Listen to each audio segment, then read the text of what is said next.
ایک دن ایک شخص سے پانی مانگا، اس کے پاس شہد تھا، اس نے وہی پیش کر دیا۔ آپ نے شہد پینے سے انکار کر دیا اور فرمایا، قیامت کے دن اگر مجھ سے پوچھا گیا کہ لوگ روٹی کو ترس رہے تھے اور تو شہد کھاتا تھا تو میں کیا جواب دوں گا؟ ایسا بھی ہوا کہ گھی کا برتن اور آٹے کی بوری اٹھواتے اور جہاں کہیں بھوکوں کا مجمع نظر آتا اپنے خادم کی مدد سے کھانا تیار کرواتے اور انہیں کھلاتے۔ دیہاتوں میں جاتے، وہاں اونٹ ذبح کرتے، گوشت، آٹا اور کپڑے لوگوں میں تقسیم کرتے، قحط کے دنوں میں سخت بے چین رہتے اور دعا کرتے تھے، اے اللہ، میرے عملوں کی وجہ سے محمد صلی اللہ علیہ وسلم کی امت کو تباہ نہ کر۔ لوگوں کا خیال اس قدر تھا کہ فرمایا کرتے تھے، اگر دریائے فرات کے کنارے ایک کتا بھی بھوکا مر گیا تو اللہ کے سامنے مجھے اس کا جواب دینا ہوگا۔ وہ خود اور لوگ رو رو کر بارش کی دعائیں کرتے تھے۔ آخر ایک دن نبی صلی اللہ علیہ وسلم کے چچا عباس رضی اللہ عنہ اور دوسرے مسلمانوں کو لے کر نکلے اور نہایت عاجزی سے ان الفاظ میں دعا کی، اے اللہ، پہلے تو ہم اپنے نبی صلی اللہ علیہ وسلم کے وسیلے یعنی نبی کی دعا کے وسیلے سے تجھ سے دعا کیا کرتے تھے، اب ہم تجھ سے اپنے نبی کے چچا کے وسیلے یعنی چچا کی دعا کے وسیلے سے دعا کرتے ہیں کہ ہم پر بارش نازل فرما۔ ابھی یہ دعا ہو رہی تھی کہ آسمان پر بادل چھا گئے اور ایسی موسلا دھار بارش ہوئی کہ ہر طرف پانی ہی پانی نظر آنے لگا۔ اس بارش نے خشک کھیتوں میں جان ڈال دی اور قحط دور ہو گیا۔ بیت المقدس کی فتح کے بعد شام میں قیصاریہ کا شہر باقی رہ گیا تھا، اس پر ابھی تک رومیوں کا قبضہ تھا۔ بحیرہ روم کے ساحل پر ایک بہت بڑا شہر تھا۔ یہ مہم امیر معاویہ کے سپرد کی گئی، انہوں نے شہر کو فتح کیا۔ 80,000 رومیوں میں سے بہت کم زندہ بچے۔ اب پورے شام پر اسلام کا جھنڈا لہرانے لگا۔ اس زمانے میں مصر کا ملک بھی رومی حکومت کے ماتحت تھا۔ 18 ہجری میں حضرت عمر نے حضرت عمرو بن عاص رضی اللہ عنہ کو 4000 کا لشکر دے کر مصر روانہ کیا۔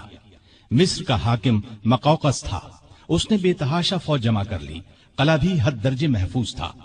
ان حالات کی خبر عمرو بن عاص نے سیدنا عمر کو دی تو انہوں نے 10,000 فوج اور بھیجی اور ان کے ساتھ بزرگ صحابی زبیر بن عوام کو سالار مقرر کیا۔ ان کے ہاتھ پر قلعہ فتح ہوا۔ اس کے بعد اسکندریہ کی باری آئی۔ اسکندریہ کی فتح کے بعد سیدنا عمر نے عمرو بن عاص کو مصر کا گورنر مقرر کیا۔ دریائے نیل مصر کا ایک بہت بڑا دریا تھا۔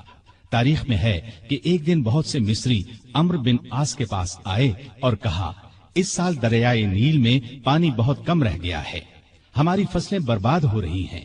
پرانے زمانے سے یہ رسم چلی آ رہی ہے کہ جب دریا میں پانی کم ہو جائے تو ہم ایک مقررہ تاریخ کو ایک کنواری لڑکی چن لیتے ہیں، اس کے والدین کی مرضی سے اسے نہایت قیمتی زیور اور کپڑے پہنا کر دلہن کی طرح بنا دیتے ہیں، پھر اسے دریائے نیل میں گرا دیتے ہیں۔ اس طرح دریا میں پانی چڑھ جاتا ہے، ارد گرد کے تمام علاقے سیراب ہو جاتے ہیں۔ اگر آپ اجازت دیں تو ہم یہ رسم ادا کریں۔ عمرو بن عاص نے کہا، یہ تو بڑی ظالمانہ رسم ہے۔ جواب میں انہوں نے کہا، اگر آپ نے ہمیں یہ رسم ادا کرنے کی اجازت نہ دی تو ملک میں قحط پڑ جائے گا، ہم تباہ ہو جائیں گے۔ عمرو بن عاص نے فرمایا، تم لوگ نادان ہو، اللہ کے حکم کے بغیر دریا میں پانی ہرگز کم یا زیادہ نہیں ہو سکتا۔ اسلام ایسی فضول رسموں کو مٹانے کے لیے آیا ہے۔ میں تمہیں ایک بے گناہ لڑکی پر ظلم کرنے کی اجازت نہیں دوں گا۔ مصری مایوس ہو کر لوٹ گئے۔ اتفاق سے دریا میں پانی کم ہو گیا، لوگ قحط کے ڈر سے وطن چھوڑنے کی تیاری کرنے لگے۔ سیدنا عمرو بن عاص نے یہ سارا قصہ سیدنا عمر کو لکھ بھیجا۔ انہوں نے جواب میں لکھا، الحمدللہ، آپ نے مصریوں کو بالکل ٹھیک جواب دیا۔ اسلام واقعی ایسی فضول رسموں کو مٹانے کے لیے آیا ہے۔ میں ایک خط بھیج رہا ہوں، اس کو دریائے نیل میں ڈال دینا۔ عمرو بن عاص نے خط کو دریا میں ڈالنے سے پہلے اس کی عبارت پڑھی۔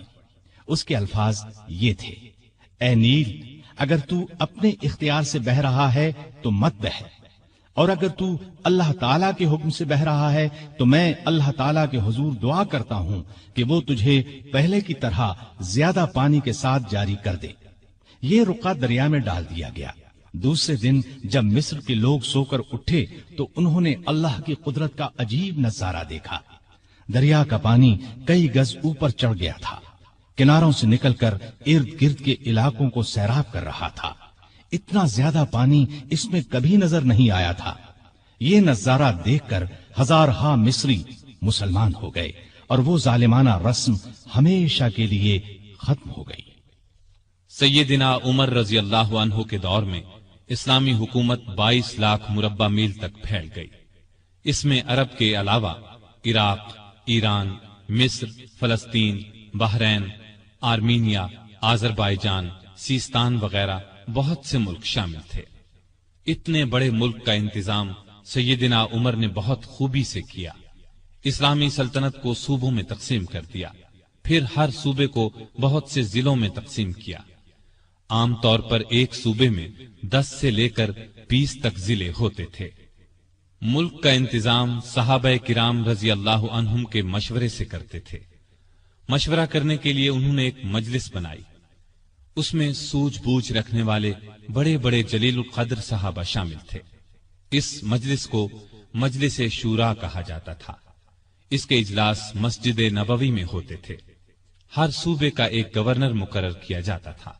خود بالکل سادہ زندگی بسر کرتے تھے۔ یہی ہدایت گورنروں کو تھی۔ عہدے داروں کی نگرانی خود کرتے تھے۔ حج کے زمانے میں چاروں طرف سے آئے ہوئے لوگوں سے ان کے گورنروں کے حالات پوچھتے، لوگ بے دھڑک شکایت کرتے، لوگوں کے سامنے اس قسم کا خطبہ دیتے: لوگوں، تم پر جو لوگ حاکم مقرر کیے گئے ہیں وہ اس لیے نہیں بھیجے گئے کہ تمہیں ماریں پیٹیں اور تمہارا مال چھین لیں، بلکہ انہیں میں اس لیے بھیجتا ہوں کہ وہ تمہیں رسول اللہ صلی اللہ علیہ وسلم کے طریقے سکھائیں۔ اگر کسی نے اس کے خلاف کیا ہے تو مجھ سے بیان کرو تاکہ میں اس کا بدلہ لوں۔ لوگوں کو عام اجازت تھی کہ وہ کسی وقت بھی اپنی شکایت پیش کر سکتے تھے۔ ایک مرتبہ مصر کے ایک غریب شخص نے شکایت کی کہ گورنر کے بیٹے نے بلا وجہ اسے پیٹا ہے۔ آپ نے باپ بیٹے کو بلوا لیا۔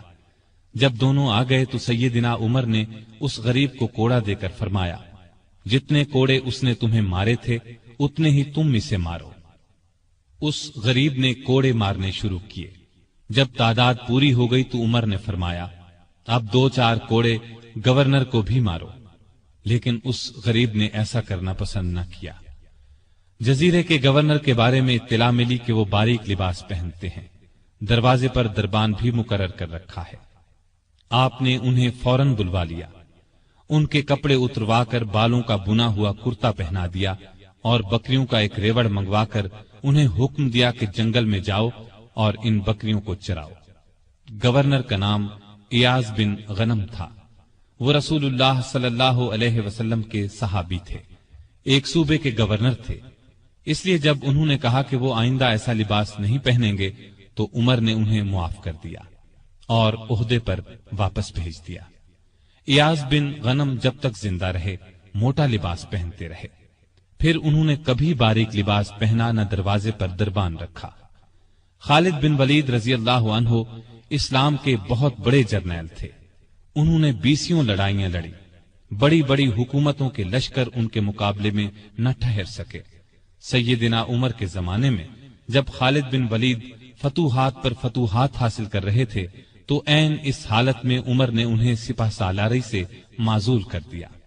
جب لوگوں نے وجہ پوچھی تو انہوں نے فرمایا: مسلمان یہ خیال کرنے لگے تھے کہ یہ فتوحات خالد بن ولید کی وجہ سے ہو رہی ہیں، جبکہ فتوحات ہمیں اللہ تعالی کی مہربانی سے ہو رہی ہیں۔ آپ کے زمانے میں چونکہ اسلامی حکومت بہت پھیل گئی تھی، لگاتار فتوحات کی وجہ سے مال غنیمت بھی بہت زیادہ آنے لگا تھا، اس لیے آپ نے 15 ہجری میں بیت المال قائم کر دیا۔ اس میں زکوٰۃ، خراج، جزیہ، مال غنیمت وغیرہ جمع ہوتا تھا اور مسلمانوں میں تقسیم کیا جاتا تھا۔ یتیموں، غریبوں اور بیواؤں کو اس میں سے وظیفے دیے جاتے تھے۔ ضرورت مندوں کو قرض بھی دیا جاتا تھا۔ جنگی ضروریات پر بھی خرچ کیا جاتا تھا۔ آمدنی اور خرچ کے معاملے میں حد درجہ احتیاط کرتے تھے۔ سیدنا عثمان نے ایک دن انہیں چلچلاتی دھوپ میں بھاگتے دیکھا۔ پوچھنے پر انہوں نے بتایا کہ کہ بیت المال کا ایک اونٹ گم ہو گیا ہے، اس کو تلاش کر رہا ہوں۔ بحرین سے ایک مرتبہ مشک آیا، یہ انتہائی قیمتی خوشبو تھی۔ اس کو مسلمانوں میں تقسیم کرنے کے لیے آدمی کی تلاش ہوئی جو یہ کام اچھی طرح کر سکے۔ سیدنا عمر کی زوجہ محترمہ عاتقہ نے کہا کہ یہ کام میں کر سکتی ہوں۔ سیدنا عمر نے فرمایا، نہیں، میں تمہیں اس کی اجازت نہیں دے سکتا، اس لیے کہ تمہاری انگلیوں پر جو مشک لگ جائے گا وہ تم اپنے کپڑوں پر لگا لو گی، اس طرح عام مسلمانوں سے زیادہ تمہارے حصے میں آئے گا۔ ایک مرتبہ بیمار ہو گئے، لوگوں نے علاج کے طور پر شہد تجویز کیا۔ بیت المال میں شہد موجود تھا، لیکن آپ نے لینا گوارا نہ کیا۔ آخر لوگوں کو جمع کیا گیا، جب سب نے اجازت دے دی تب شہد دیا۔ آپ نے عدل و انصاف کا بہترین نمونہ دنیا کو دکھایا۔ اللہ سے ڈرنے والے قاضی مقرر کیے، ان کی تنخواہیں مقرر کی، انہیں حکم دیا کہ تمام فیصلے قرآن اور حدیث کے مطابق کیے جائیں۔ قرآن اور حدیث میں حکم نہ ملے تو جس رائے پر عالموں کا اتفاق ہو اس کے مطابق فیصلہ دیا جائے۔ انہوں نے کوفہ میں شریح کو قاضی مقرر کیا، ان کے فیصلے بہت مشہور ہوئے۔ امیر المومنین کے خلاف بھی فیصلے دے دیتے تھے۔ سیدنا علی نے بھی انہیں اپنے دور میں قاضی کے عہدے پر قائم رکھا۔ قبیلہ غسان کے بادشاہ جبلہ نے اسلام قبول کر لیا۔ وہ حج کرنے کے لیے آیا، اس کی چادر پر ایک غریب بدو کا پاؤں آ گیا۔ اس نے بدو کو زور سے تھپڑ دے مارا، بدو کی ناک کی ہڈی ٹوٹ گئی۔ وہ سیدنا عمر کی خدمت میں حاضر ہو گیا، انصاف کا طلبگار ہوا۔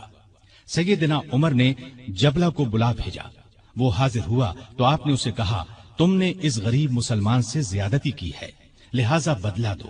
یہ غریب تمہیں اس جگہ تھپڑ مارے گا جس جگہ اس کے منہ پر تھپڑ لگا ہے۔ ہاں، اگر تم اس سے معافی مانگ لو اور یہ معاف کر دے تو اور بات ہے۔ جبلہ نے کہا، مجھے ایک دن کی مہلت دی جائے تاکہ میں غور کر سکوں۔ جبلہ کو ایک دن کی مہلت مل گئی۔ وہ وہاں سے فرار ہو کر شام چلا گیا اور دوبارہ عیسائی مذہب اختیار کر لیا۔ ایک مرتبہ حج کے موقع پر ایک شخص نے گورنر کی شکایت کی کہ اس نے مجھے بے قصور 100 کوڑے مارے ہیں۔ سیدنا عمر رضی اللہ عنہ نے شکایت درست پائی تو حکم دیا، تم بھی اسے 100 کوڑے مارو۔ ایک عیسائی کسان نے شکایت کی کہ اس کے کھیتوں سے مسلمان فوج گزری ہے جس سے اس کا نقصان ہوا ہے۔ آپ نے بیت المال سے اسے 10,000 درہم دینے کا حکم دیا۔ سیدنا عمر فاروق نے عام لوگوں کو منع کر دیا کہ وہ شریعت کے کسی مسئلے پر اپنا فیصلہ دیں۔ اس کام کے لیے انہوں نے فتوے جاری کرنے کا محکمہ قائم کیا۔ فتوے دینے والے بزرگوں کے نام یہ ہیں: سیدنا عثمان، سیدنا علی، سیدنا عبد الرحمن بن عوف، سیدنا ابی بن قعب، سیدنا معاذ بن جبل، سیدنا زید بن ثابت، سیدنا ابو درداء، سیدنا ابو ہریرہ رضی اللہ تعالی عنہم۔ سیدنا عمر رضی اللہ تعالی عنہ نے پولیس کا محکمہ قائم کیا۔ رعایا کی خبرگیری رکھنے کے لیے راتوں کو گشت لگایا کرتے تھے۔ ملک شام کے سفر سے لوٹ رہے تھے کہ ایک بڑھیا نظر آئی۔ اس سے پوچھا کہ بڑی بھی عمر کے بارے میں کچھ معلوم ہے؟ وہ بولی، ہاں، سنا ہے شام گیا ہوا ہے، اللہ اس سے سمجھے، آج تک اس نے مجھے پھوٹی کوڑی تک نہیں دی۔ اسے معلوم نہیں میں کتنی تنگی سے گزارا کر رہی ہوں۔ سیدنا عمر نے یہ سن کر فرمایا، بڑی بھی تم نے جا کر عمر کو اپنا حال بتایا؟ بڑھیا نے کہا، اگر اسے رعایا کا حال معلوم نہیں تو خلافت کیوں کرتا ہے؟ سیدنا عمر فاروق رضی اللہ عنہ یہ سن کر رو پڑے۔ پھر اس سے پوچھا، تم کیا لے کر عمر کو معاف کر سکتی ہو؟ اس نے کہا، اگر مجھے 25 دینار مل جائیں تو معاف کر دوں گی۔ آپ نے اسی وقت اسے 25 دینار دے دیے۔ وہ خوش ہو کر دعائیں دینے لگی، اللہ عمر کو معاف کرے، اس پر اپنی رحمت نازل کرے۔ بعد میں سیدنا عمر رضی اللہ عنہ نے اس کا وظیفہ مقرر فرما دیا۔ ایک رات گشت کے دوران میں چند بچوں کے رونے کی آواز سنی۔ معلوم ہوا کہ بچے بھوکے ہیں اور ماں نے انہیں بہلانے کے لیے ہانڈی میں صرف پانی ڈال کر آگ جلا رکھی ہے۔ آپ اسی وقت خادم اسلم کے ساتھ بیت المال گئے، آٹا، گوشت، گھی اور کھجوریں نکال کر خادم سے فرمایا، یہ تمام چیزیں میری کمر پر رکھ دو۔ اسلم نے عرض کیا،